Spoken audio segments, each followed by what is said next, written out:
Hello students, आज हम 10th की फिजिक्स का चैप्टर 18 पढ़ रहे हैं और टॉपिक है 18.6 रेडियो आइसोटोप्स। अच्छा जी, रेडियो आइसोटोप्स का इसके नाम से ही थोड़ा सा आइडिया लेने की कोशिश करते हैं कि किस बारे में है। रेडियो मीन रेज निकालने वाली कोई चीज़ है, रेज निकलती हैं। और आइसोटोप्स क्या है? एलिमेंट्स के बच्चे थे, चीज़ें जो हमने लास्ट टाइम पढ़ा था इसी चैप्टर के स्टार्ट में। तो ये बेसिकली एलिमेंट्स ही हुए। तो ऐसे एलिमेंट्स जो रेज को निकालते होंगे तो वो रेडियो आइसोटोप्स कहलाएंगे। इससे पहले हम अपना लेसन जो है वो रिकॉल करते हैं, जो हमने प्रीवियस लेसन लिए थे। उसमें सबसे पहले हमने कलर चेंज कर लेते हैं। सबसे पहले हमने जो चैप्टर का स्टार्ट पढ़ा था कि एटम क्या है, उसके बाद हमने न्यूक्लियस देखा, उसके बाद हमने उसके आइसोटोप्स देखे, ठीक है। और नेक्स्ट ये तो आपके बेसिक्स थी, शॉर्ट डेफिनेशंस थे। नेक्स्ट जो लॉन्ग क्वेश्चन थे वो नेचुरल रेडियोएक्टिविटी थी, जिसमें हमने ये कहा कि एक अनस्टेबल न्यूक्लियाइड है। और अनस्टेबल न्यूक्लियाइड वो होते हैं जिनका एटॉमिक नंबर जो कि Z है इज़ ग्रेटर देन 82। ये नेचुरली अनस्टेबल होते हैं और ये रेज निकालते हैं और after emitting radiations they become stable. ये नेचुरल रेडियोएक्टिविटी थी। और इसी को न्यूक्लियर ट्रांसम्यूटेशन भी हम कह सकते हैं कि जब एलिमेंट एक फॉर्म से दूसरे में चेंज हो जाता है। ये इसे पेरेंट अनस्टेबल न्यूक्लियाइड आप कह सकते हो, और ये डॉटर न्यूक्लियाइड है, ये स्टेबल न्यूक्लियाइड है। तो ये जो चेंज आया है इसके अंदर, ये ट्रांसम्यूटेशन हुई है, ट्रांसफॉर्मेशन हुई है कि एक एलिमेंट दूसरे में चेंज हो गया है आफ्टर इमिटिंग रेडिएशंस। तो ये है जी न्यूक्लियर ट्रांसम्यूटेशन, वो भी यही चीज़ है। और जो तीसरी चीज़ हमने हाफ लाइफ पढ़ी थी वो भी यही है कि इसमें से जब रेज निकलती हैं और ये एलिमेंट जो है उसका साइज चेंज हो गया, तो जो टाइम लगता है रेज निकलने का और फिर इस एलिमेंट का चेंज हो जाना इस फॉर्म में, वो हाफ लाइफ कहलाता है। तो ये तीनों टॉपिक जो कि नेचुरल रेडियोएक्टिविटी, हम लिख लेते हैं यहाँ पे नेचुरल रेडियोएक्टिविटी, उसके बाद न्यूक्लियर ट्रांसम्यूटेशन, और उसके बाद हाफ लाइफ। Half life.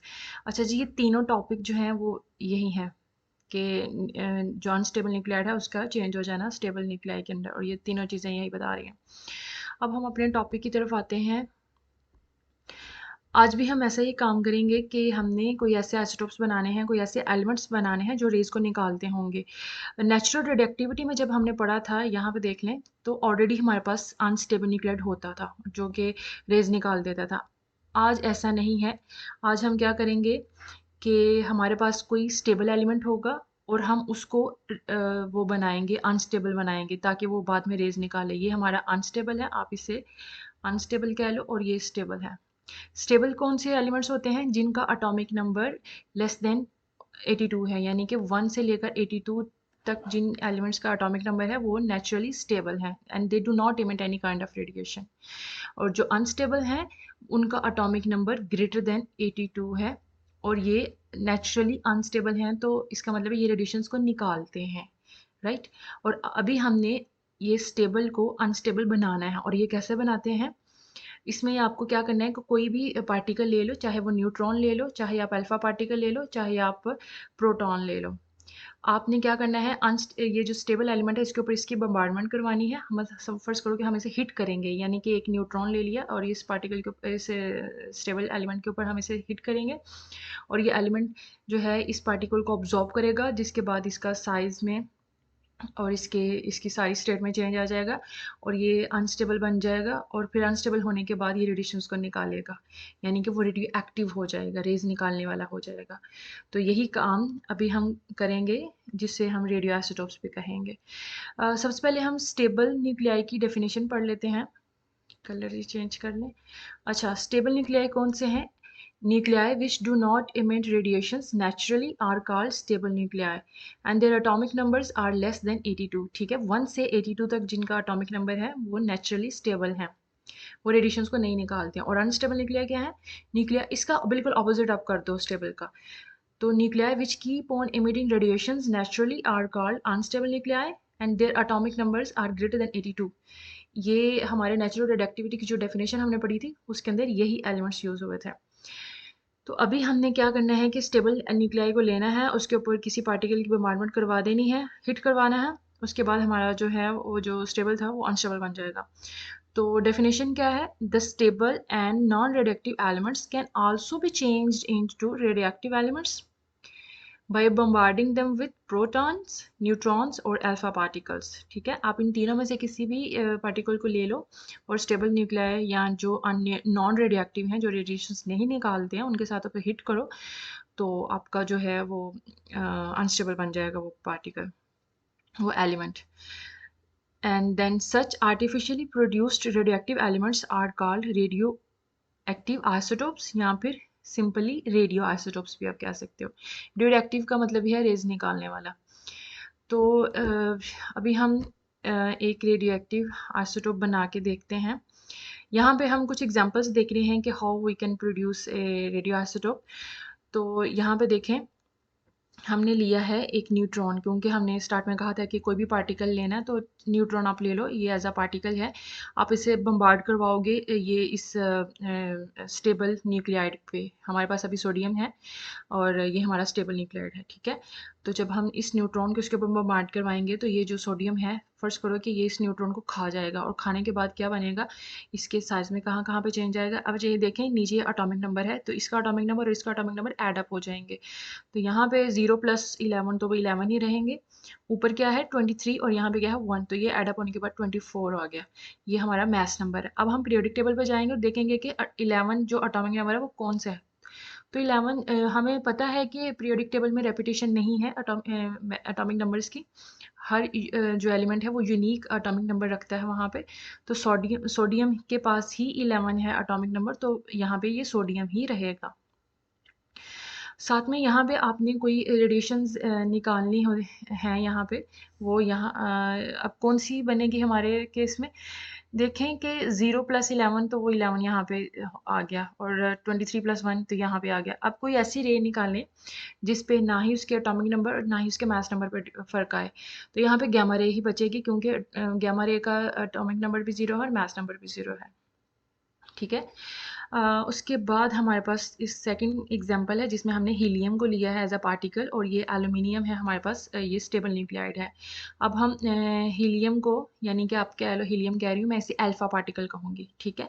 ये हमारा अल्फा पार्टिकल है, इसे हम सर्कल कर लेते हैं। सर्कल ही खराब हो गया। अच्छा, ये अल्फा पार्टिकल जब आप एल्यूमिनियम पे बम्बार्ड करवाओगे तो एल्यूमिनियम इसको खा जाएगा, और खाने के बाद इसके साइज में कैसे चेंज आएगा उसे बनाते हैं। देखें 2 और 13 एड अप हो जाएंगे, ये बन जाएगा 15, और 27 और 4 एड अप हो गया तो कितना बन गया, 27 में 28, 29, 30, 31। अब हम पीरियोडिक टेबल पर जाएंगे और देखेंगे कि 15 एटॉमिक नंबर किस एलिमेंट का है। तो 15 एटॉमिक नंबर है जी फास्फोरस का, यहाँ पे हम फास्फोरस लिख लेंगे। अब वहाँ पे फास्फोरस जो है उसका एटॉमिक नंबर 15 है और मास नंबर भी 31 है पीरियोडिक टेबल के ऊपर, और वो एलिमेंट स्टेबल है वहाँ पे, लेकिन हमने इसे बनाना है अनस्टेबल। तो उसे यहाँ पे साथ में एक रेडिएशन भी निकलेगी, कोई एक और पार्टिकल यहाँ से निकलेगा, एमिट होगा, तो उसको भी बनाना है। तो पहले इसे ज़रा एडजस्ट करें। अच्छा, यहाँ पे देखो कि पीरियोडिक एटॉमिक नंबर तो 15 है, ठीक है, वो यही रहेगा, लेकिन जो पीरियोडिक टेबल पे इसका मास नंबर है वो 31 ही है, लेकिन हमें 31 नहीं चाहिए, हमें तो ये अनस्टेबल बनाना है। आप इसे 30 कर लो। अब एक माइनस हो जाएगा यहाँ पे, वो माइनस जो 1 है यहाँ वाला यहाँ पे आ जाएगा नेक्स्ट पोजीशन पे, और यहाँ पे 2 + 13 तो वो डायरेक्ट 15 है, यहाँ पे इसका मतलब है कि 0 बचा हमारे पास एक्स्ट्रा नहीं बचा ना कोई भी। तो ये न्यूट्रॉन की पहचान है। यहाँ पे न्यूट्रॉन रिलीज होगा हमारा, ठीक है। तो यहाँ पे ये जो फास्फोरस है ये रेडियो एक्टिव है, ये रेडियो एक्टिव आइसोटोप है, और ये जो है सोडियम का ये। अच्छा, ये अब देखो असल जो फास्फोरस है उसका मास नंबर 31 है, लेकिन यहाँ पे 30 है, तो इसका उस जैसा ही है ना, फर्स्ट करो कि ये उसका बच्चा है, ठीक है, और इसका बेबी है। यहाँ पे सोडियम जो है उसका 24 ये मास नंबर, हालांकि सोडियम का मास नंबर 23 होता है। तो यहाँ पे इसको बच्चा इसका मान लो सोडियम का, ठीक है। तो ये रेडियो एक्टिव सोडियम है, और यहाँ पे हमारे पास ये रेडियो एक्टिव फास्फोरस है। तो ये दो हमारे पास रेडियो एक्टिव आइसोटोप्स मिले हैं हमें, और यही रेडियो एक्टिव आइसोटोप्स जो हैं ये फर्दर हम इसे यूज़ करते हैं। हम अपने फ़ायदे के लिए इन्हें यूज़ करते हैं, और किस किस जगह पे इनका यूज़ है वो हम देख लेते हैं। तो यूजेस ऑफ रेडियो आइसोटोप्स क्या हैं, इसे हाईलाइट कर लेते हैं। टेढ़ा मेढ़ा हो रहा है लेकिन आप इग्नोर करें। अच्छा, मेन यूजेस कौन सी फील्ड्स में है? मेडिसिन में, इंडस्ट्रियल यूज़ है और एग्रीकल्चर है। ठीक है। तो ये 3 जगह हैं जहाँ पे आप इन रेडियो आइसोटोप्स को इस्तेमाल करते हो अपने फ़ायदे के लिए। सबसे पहला जो इसका यूज़ है वो एज़ अ ट्रेसर्स है कि हम रेडियो आइसोटोप्स को एज़ अ ट्रेसर यूज़ करते हैं। अब ट्रेसर क्या चीज़ है? ट्रेसर जैसे कि नाम से पता चल रहा है, ट्रेस करता है, पता लगवाता है। जैसे वो जासूस होते हैं, जासूसी करते हैं किसी चीज़ का बारे में, तो ये भी ट्रेसर भी एक जासूस की तरह ही काम करेगा। ये क्या होते हैं? ये केमिकल कंपाउंड्स हैं जो कि जिसके अंदर कुछ क्वांटिटी होती है रेडियो आइसोटोप की, ठीक है। फ़र्ज़ करो कि ये ह्यूमन बॉडी के अंदर आप ये अगर किसी चीज़ को ट्रेस करना चाह रहे हो, आपके अंदर कोई बीमारी है, कोई फ़ॉल्ट आ गई है आपके किसी भी किस्म की आपकी बॉडी में, तो ये ट्रेसर्स जो हैं आपको केमिकल कंपाउंड्स हैं बेसिकली, ये आपको पिलाए जाएँगे। उसके बाद जो है आप वो जहाँ पे कहीं प्रॉब्लम होगा वहाँ पे इन केमिकल कंपाउंड्स की कुछ ज़्यादा इनटेक हो जाएगा, मतलब वहाँ पे ज़्यादा अब्ज़ॉर्प्शन हो जाएगी। तो इससे जबकि बाकी बॉडी के अंदर उसका वो एक जैसा रहेगा जो इफ़ेक्ट है, तो इससे अंदाज़ा लगाया जा सकता है कि जी जहाँ पे अब्ज़ॉर्प्शन ज़्यादा हुई है इस एलिमेंट की, वहाँ पे कोई प्रॉब्लम है, ठीक? तो they can be used to explore the metabolism of the chemical reaction inside the human body, animals और प्लांट, यानी कि तीनों लिविंग जो थिंग्स हैं लाइक ह्यूमन बॉडी है, एनिमल है, प्लांट है, इन्हीं के अंदर जो भी प्रॉब्लम आती है उसको ट्रेस करने के लिए हम इसे यूज़ करते हैं रेडियो आइसोटोप्स को। तो सबसे पहले मेडिसिन में देख लेते हैं कि मेडिकल में क्या यूज़ है इसका। 2 किस्म के यूज़ हैं हमें यहाँ पे दिए गए हैं और हमें याद भी करने हैं। पहला है जी रेडियो आयोडीन 131। ये इस्तेमाल किया जाता है थायराइड ग्लैंड की फंक्शनिंग चेक करने के लिए कि वो वाक़ई ठीक काम कर रहा है। तो radio iodine 131 readily accumulates in the thyroid gland and can be used for monitoring of thyroid functioning। accumulates का मतलब है कि ये जल्दी से उसके अंदर जमा हो जाता है, अब्जॉर्ब हो जाएगा और जहाँ पे कहीं प्रॉब्लम होगी तो वहाँ पे वो ज़्यादा उसका जो क्वांटिटी है ना वहाँ पे अब्जॉर्प्शन होगी। तो बाकी बॉडी जो चीज़ है जगह है वहाँ पे उसका नॉर्मल रहेगा इनटेक। तो इससे अंदाज़ा लगाया जाएगा कि क्या कहाँ पे प्रॉब्लम आ गई है, ठीक है। सेकंड जो यूज़ है वो फास्फोरस 32 है हमारा अनदर रेडियो आइसोटोप।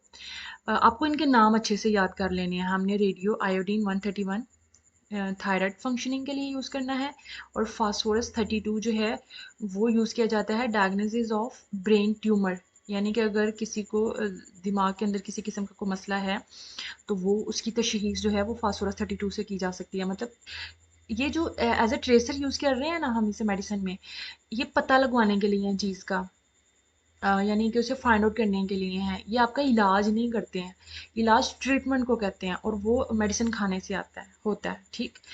तो जब आप फास्फोरस 32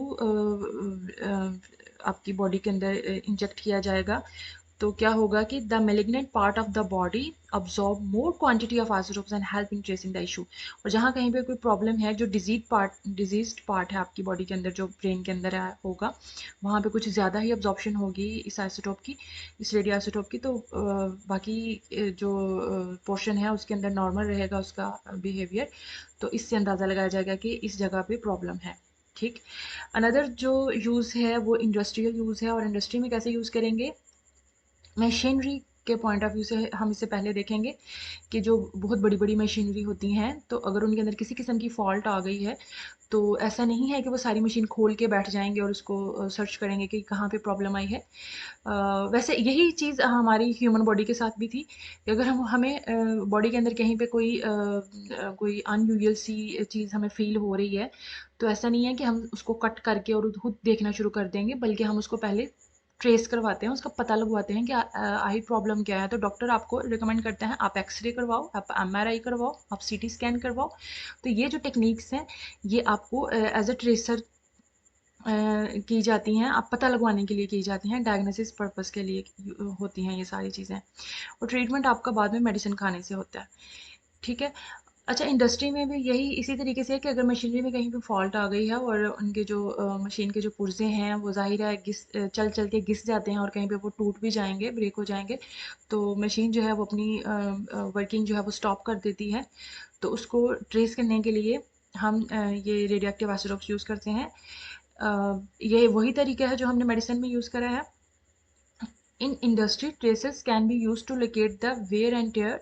वेयर एंड टेयर कह रहे हैं यहाँ पे, अगर उसके अंदर कोई खराबी आ गई, कोई फूट हो गई, तोड़ फोड़ हो गई है, कोई पुर्जा घिस गया है, ये वो सारी चीज़ें हैं of the moving parts of the machinery, ठीक है।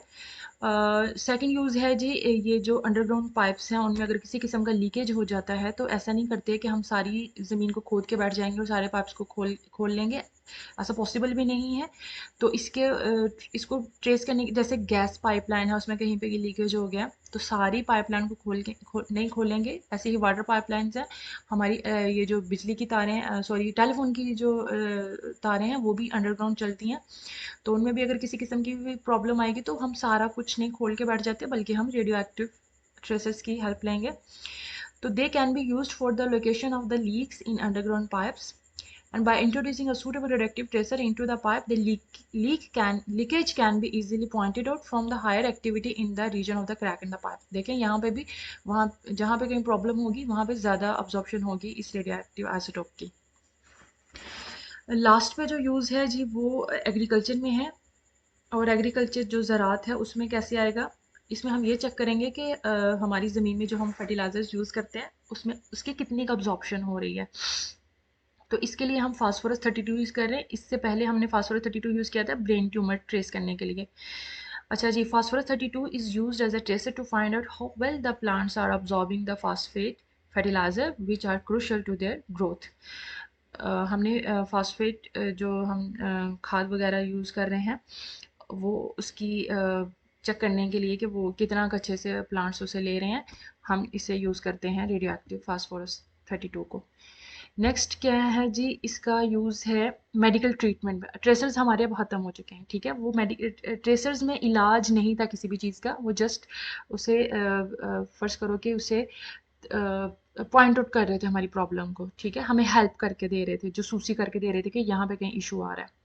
अब हम ट्रीटमेंट की तरफ चलते हैं कि हम इन रेडियो एक्टिव आइसोटोप्स को एज अ मेडिसिन भी यूज़ करेंगे इलाज के लिए, दवाई वगैरह के तौर पे।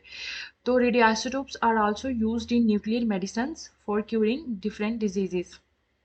कोबाल्ट 60 का नाम है यहाँ पे, इसे हम यूज़ करते हैं ये जो हमारे कैंसरस ट्यूमर्स हैं या सेल्स हैं इन्हें रिमूव करने के लिए, इन्हें ख़त्म करने के लिए।